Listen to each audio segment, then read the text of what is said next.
मनोज जरांगे पाटील यांनी जनजागृती शांतता रॅलीचा आता दुसरा टप्पा जाहीर केलेला आहे। 7 ऑगस्ट पासून सोलापूरमधून या रॅलीला सुरुवात होणार आहे। सोलापूर, सांगली, कोल्हापूर, सातारा आणि पुण्यामध्ये ही रॅली असेल। नाशिकमध्ये या रॅलीचा समारोप होईल। काम बंद करून जातीसाठी एक दिवस एकत्र या असं आवाहन सुद्धा जरांगे पाटील यांनी केलंय।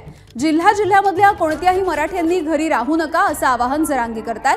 आजच्या पत्रकार परिषदेमध्ये जरांगेंनी देवेंद्र फडणवीसांवरती टीका केली आहे। मराठ्यांमध्ये भांडणं लावू नका, मराठा आमदारांनाच आमच्या अंगावरती सोडू नका असंही जरांगेंनी म्हटलंय।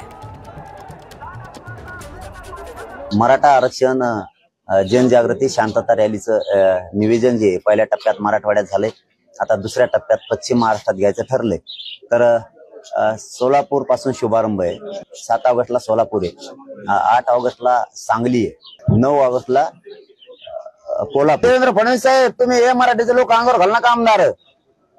तुम्हाला जाहीर सांगतो, तुम्ही मराठ्यांचे आमदार, मराठ्यांचे मंत्री आमच्या अंगावर घालू नका। मराठ्याच्यात तुम्ही मराठ्यात मारामारी लावू नका। देवेंद्र फडणवीस साहेब, तुम्हाला गोडीच सांगतोय मी, मराठे आता मारामाऱ्या करणार नाहीत तुमच्याकडे निघते बरं का।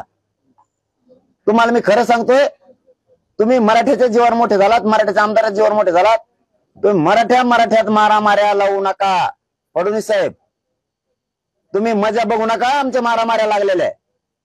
मराठे जर खवळले ना, गय करणार नाहीत। एबीपी माझा, उघडा डोळे बघा नीट।